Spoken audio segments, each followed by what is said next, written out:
ಇವತ್ತು ಯಾವುದ್ರ ಬಗ್ಗೆ ಪಾಠ ಕಲ್ತಿದ್ದು? ಓಕೆ, ಕುಟುಂಬದಲ್ಲಿ ಯಾರ್ಯಾರು ಇರ್ತಾರೆ, ಏನಿರ್ತಾರೆ, ಅವ್ರು ಏನು ಹಾಕ್ತಾರೆ ನಮಗೆ ಅಂತ ನಿಮಗೆಲ್ಲ ತಿಳ್ಕೊಂಡಿರಲ್ವಾ? ಹಾಗಾದರೆ ನಾವು ಕುಟುಂಬದಲ್ಲಿ ಬರುವಂಥ ಜನಗಳನ್ನು ಅಥವಾ ನಾವು ಎಷ್ಟು ಜನ ಇದ್ದೀವಿ ಅನ್ನೋದನ್ನು ನಾವು ಒಂದು ವಂಶವೃಕ್ಷದ ಮೂಲಕ ಬರೆಯೋಣ ಅಲ್ವಾ? ನಿಮಗೆ ವಂಶವೃಕ್ಷ ಹೇಗೆ ಇರುತ್ತೆ? ಫಸ್ಟ್ 1ನೇ ತಲೆಮಾರು, ಅದ ನಂತರ 2ನೇ ತಲೆಮಾರು, ತದನಂತರ 3ನೇ ತಲೆಮಾರು, ತದನಂತರ ಹಾಗೆ ಕಂಟಿನ್ಯೂ ಆಗ್ತಾ ಹೋಗುತ್ತೆ ಅಲ್ವಾ? ನಮಗೆ ಗೊತ್ತಿದ್ದರೆ ಹಾಕ್ಕೊಂತ ಬರಬೇಕಲ್ಲಿ ತಾತ ಅಜ್ಜಿ ಅಥವಾ ಮುತ್ತಾತ ಮುತ್ತಜ್ಜಿ, ಆ ನಂತರ ಅಪ್ಪ ಅಮ್ಮ, ತದನಂತರ ನಾವು ಮಕ್ಕಳು ಅಲ್ವಾ? ಓಕೆ, ಹೀಗೆ ನೀವೇನು ಮಾಡಬೇಕು? ನಿಮ್ಮ ವಂಶವೃಕ್ಷವನ್ನು ಹಾಕೋದನ್ನು ಕಲಿಬೇಕು ಅಲ್ವಾ? ನಾವೊಂದು ಹಾಕಿ ತೋರಿಸಿದ್ದೆ ಆಲ್ರೆಡಿ. ನಾವು ವಂಶವೃಕ್ಷದಲ್ಲಿ ಗಂಡು ಇದ್ದಾಗ ಯಾವ ಥರದ ಒಂದು ಚಿಹ್ನೆ ಹಾಕಬೇಕು? ಬಾಕ್ಸ್, ಚೌಕ, ಅಥವಾ ಆಯತ, ಚೌಕ, ಆ ಥರದ ಗೆರೆ ಹಾಕ್ತೀವಿ. ಹೆಣ್ಣಿದ್ದಾಗ ಏನು ಹಾಕಬೇಕು? ಹಾಗಾದರೆ ನೀವು ಯಾರಾದರೂ ಇಬ್ಬರು ಬಂದು ಬೋರ್ಡ್ ಮೇಲೆ ಬರಿಬೋದಾ? ಬರೀತೀರಾ? ಓಕೆ, ಸರಿ, ಬರ್ರಿ. ನಿಮ್ಮ ವಂಶವೃಕ್ಷವನ್ನು ಬರೀರಿ ನೋಡೋಣ. ನೀವು ನಿಮ್ಮ ಪುಸ್ತಕದಲ್ಲಿ ಬರೀರಿ, ನಿಮ್ಮ ಪುಸ್ತಕದಲ್ಲಿ ನೀವು ಬರೀರಿ. 1ನೇ ತಲೆಮಾರು, 2ನೇ ತಲೆಮಾರು, 3ನೇ ತಲೆಮಾರು ಬರ್ಕೊಂಡು ಹೋಗಿ ಬೇಗ. ನಾನು ನಿಮ್ಮ ಬುಕ್ಕದಲ್ಲಿ ರಚನೆ ಮಾಡಿ ತೋರಿಸ್ಬೇಕು. ನಾನು ಬುಕ್ಕದಾಗ ನೋಡ್ಕೊತೀನಿ ಈಗ. ರಚನೆ ಮಾಡಪ್ಪ.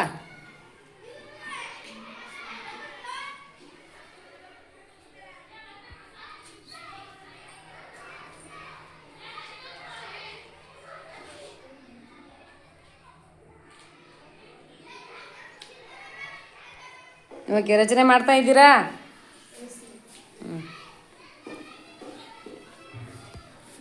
ವಿಠಲ್ ಬರೀ, ರಚನೆ ಮಾಡು.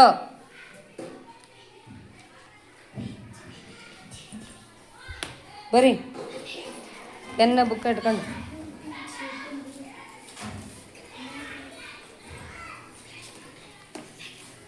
ರಚನೆ ಮಾಡಿ ಬೇಗ. ಈ ಕಡೆ ತಿರುಗಿಸು. ಬರ್ದವ್ರು ತೋರಿಸು. ಬರ್ದಿಯಾ? Very good, super. ನಿಮ್ಮ ತೋರ್ಸಮ್ಮ. ಬರಿತಾ ಇದೆಯಾ? ಗುಡ್.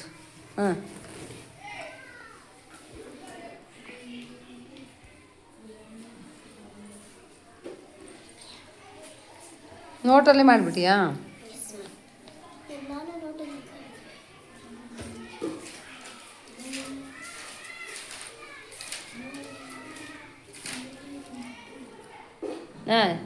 ನಿಮ್ಮ ಮನೆಗೆ ಎಷ್ಟೆಷ್ಟು ಜನ ಹೆಣ್ಮಕ್ಳು, ಎಷ್ಟೆಷ್ಟು ಜನ ಗಂಡ್ಮಕ್ಳು ಇದ್ದೀರಂತ ಎಣಿಸ್ಬೋದಾ ಈಗ? ಹಂಗಾದ್ರೆ ವಂಶವೃಕ್ಷ ರಚನೆ ಮಾಡಿರಲ್ಲ, ಎಣಿಸ್ರು ನೋಡೋಣ ಯಾರು ಹೆಚ್ಚದರ. ಎಣಿಸು. ವೃತ್ತ ಹೆಚ್ಚದವ, ಚೌಕ ಹೆಚ್ಚದವ ನೋಡೋಣ. ಬರೀ ಕೆಳಗೆ ವೃತ್ತ ಹಾಕಿ, ವೃತ್ತ ಹಾಕು, ವೃತ್ತ ಹಾಕಿ 7 ಬರೀ.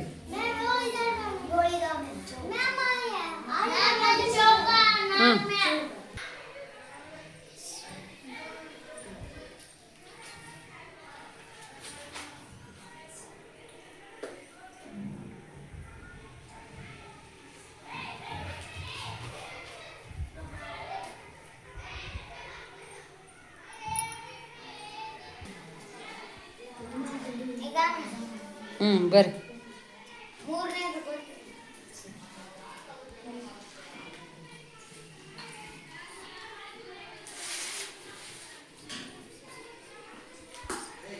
ನಿಮ್ಮಪ್ಪರ 5 ಜನ ಅಣ್ಣ ತಮ್ಮರು, ಅಕ್ಕ ತಂಗಿಯರು. ನಿಮ್ಮಪ್ಪ ಅಣ್ಣ ತಮ್ಮ ಅಕ್ಕ ತಂಗಿಯರು 7 ಜನ.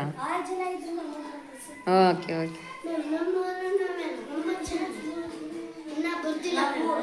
ಬರಿಬೇಕು.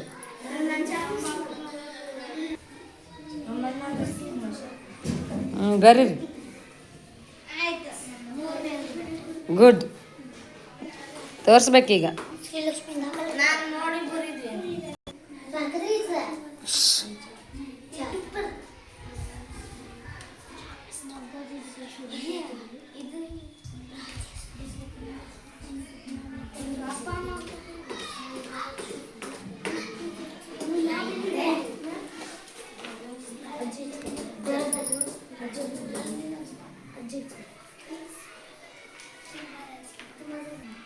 ಈಗ ಲಕ್ಷ್ಮಿ, 1ನೇ ತಲೆಮಾರಲ್ಲಿ ಯಾರ್ಯಾರಿದ್ದಾರೆ? ಹಾಂ, ತಾತ ಅಜ್ಜಿ. ಓಕೆ, ಎರಡನೇ ತಲೆಮಾರಲ್ಲಿ ಯಾರ್ಯಾರಿದ್ದಾರೆ?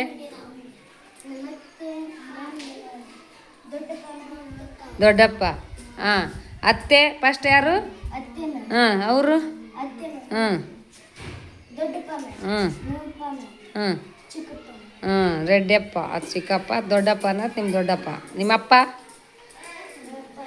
ಹನುಮಂತ. ನಿಮ್ಮಪ್ಪನ ತಲೆಮಾರು ಈಗ ಮೂರನೇ ತಲೆಮಾರು ಬರ್ದಿ. ಮೂರನೇ ತಲೆಮಾರು ನಿಮ್ಮ ಅಪ್ಪನ ಜೊತೆಗೆ ನೀವು ಯಾರು ನಿಮ್ಮ ಅಪ್ಪನ ಜೊತೆಗೆ ನಿಮ್ಮ ತಮ್ಮ ಅಣ್ಣ ನಿಮ್ಮ ಚಿಕ್ಕಪ್ಪ ಚಿಕ್ಕಮ್ಮ ಯಾರು ಇಲ್ಲ, ಜಾಯಿಂಟ್ ಇಲ್ಲ, ಅವರು ನಿಮ್ಮ ಕುಟುಂಬದಾಗಿಲ್ಲ. ನಿಮ್ಮ ಜೊತೆಗೆ ಇರ್ತಾರ? ನಿಮ್ಮ ಅಪ್ಪಾಜಿ ಜೊತೆಗೆ ಇರ್ತಾರ? ಪಕ್ಕದಾಗೈತೆ. ಹಾಂ, ಓಕೆ. ಈಗ ನಿಮ್ಮ ಮೂರನೇ ತಲೆಮಾರು ಯಾವುದಾಗಾದ್ರೆ ನಿಮ್ಮದು? ಮೂರನೇ ತಲೆಮಾರಲ್ಲಿ ಎಷ್ಟು ಜನ ಇದ್ದೀರಿ ನಿಮ್ಮ ಅಪ್ಪ ಅಮ್ಮಗೆ? 5 ಜನ. ಓಕೆ, ಅದ್ರಾಗ ಯಾರ್ಯಾರು? ಹ್ಞೂ ಹ್ಞೂ ಹ್ಞೂ ನಿಮ್ಮ ಅಕ್ಕ. ಹಾಂ ಹಾಂ, ವೆರಿ ಗುಡ್. ಅದ್ರಾಗ ಎಷ್ಟು ಗಂಡು ಅದಾವು ನಿಮ್ಮ ಮೂರನೇ ತಲೆಮಾರಿನಾಗ? ಎಷ್ಟು ಗಂಡು? ಓಕೆ, ಗಂಡು ಮಗ ಏನು ಹಾಕಿ ಅಲ್ಲಿ? ಚೌಕ ಹಾಕಿ. ಓಕೆ, ಹೆಣ್ಮಕ್ಳಿಗೆ ವೃತ್ತ ಹಾಕಿ. Good, very good. ನಿಮಗೆ ವಂಶವೃಕ್ಷ ರಚನೆ ಮಾಡೋದು ಗೊತ್ತಾಯ್ತಲ್ಲ? ಅದೇ ರೀತಿ ನಿಮ್ಮ ಮನೆಯಲ್ಲಿ ಅಥವಾ ನಿಮ್ಮ ಮನೆಗೆ ಅತ್ತೇನೂ ಇದ್ರಪ್ಪ, ಚಿಕ್ಕಪ್ಪ ಚಿಕ್ಕಮ್ಮ ಇದ್ರು. ಕೇಳಿಸ್ಕೊಳ್ರಿ, ಚಿಕ್ಕಪ್ಪ ಚಿಕ್ಕಮ್ಮ ನಿಮ್ಮ ಅಪ್ಪ ಅಮ್ಮನ ಜೊತೆಲೇ ವಾಸವಾಗಿದ್ರು, ಅಜ್ಜ ಅಜ್ಜಿ ಜೊತೆಗೆ ಜಾಯಿಂಟ್ ಫ್ಯಾಮಿಲಿ ಇತ್ತು ಅಂದರೆ ಏನು ಮಾಡಬೇಕು? ಅವರನ್ನು ಸಹಿತ ವಂಶವೃಕ್ಷದಲ್ಲಿ ಬರೀಬೇಕು. ಅರ್ಥ ಆಯ್ತಾ? Good, very good. ನಿನ್ನ ಬುಕ್ಕ ತೋರ್ಸ.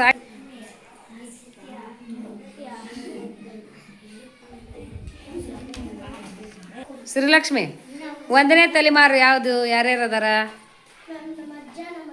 Very good. 2ನೇ ತಲೆಮಾರಲ್ಲಿ ಎಷ್ಟು ಜನ ಅದಾರ ನಿಮ್ಮ ಅಪ್ಪ ಅಣ್ಣ ತಮ್ಮರು ಅಕ್ಕ ತಂಗಿಯರು? 7 ಜನ. ಎಷ್ಟು ಜನ ಅದಾರ ಹೆಣ್ಮಕ್ಳು? ಹಾಂ, ಗಂಡು ಮಕ್ಕಳು 5 ಜನ. ಹಾಗಾದರೆ ಈಗ ಮೂರನೇ ತಲೆಮಾರು ನಿಮ್ಮ ಕುಟುಂಬ ಅಲ್ವಾ? ನಿಮ್ಮ ಕುಟುಂಬ ಅಂದರೆ ನೀವು ನಿಮ್ಮ ಜೊತೆಗೆ ನಿಮ್ಮ ಅಪ್ಪನ ಜೊತೆಗೆ ಅಣ್ಣ, ನಿಮ್ಮ ಅಪ್ಪನ ಅಣ್ಣ ತಮ್ಮ ಅವ್ರು ಯಾರು ಅದಾರ ಜೊತೆಗೆ? ಇಲ್ಲ. ಅದಕ್ಕೆ ನೀವು ಅಷ್ಟೇ ಇದ್ದೀರಾ. ಅದಕ್ಕೆ ನೀವೇನು ಬರ್ದಿ? ನಿಮ್ಮ ತಲೆಮಾರು ಮೂರನೇ ತಲೆಮಾರು ಎಷ್ಟು ಜನ ಇದ್ದೀರಿ ನೀವು ನಿಮ್ಮ ಅಪ್ಪಾಜಿಗೆ? 3. ಯಾರ್ಯಾರು? 1 ಗಂಡು. ಎಷ್ಟು ಗಂಡು ಎಷ್ಟು ಹೆಣ್ಣು? Okay okay, good. ಅರ್ಥ ಆಯ್ತಲ್ಲ ವಂಶವೃಕ್ಷ ರಚನೆ ಮಾಡೋದು? ಅದ್ರ ಜೊತೆಗೆ ನಿಮಗೆ ಮುತ್ತಾತ ಮುತ್ತಜ್ಜಿ ಇದ್ರು ಕೂಡ ನೀವು ಅವರದ್ದು ಸಹಿತ ಮೇಲ್ಗಡೆ ಹಾಕಬೇಕು. ಓಕೆ, ಗೊತ್ತಾಯ್ತಾ? ಗುಡ್.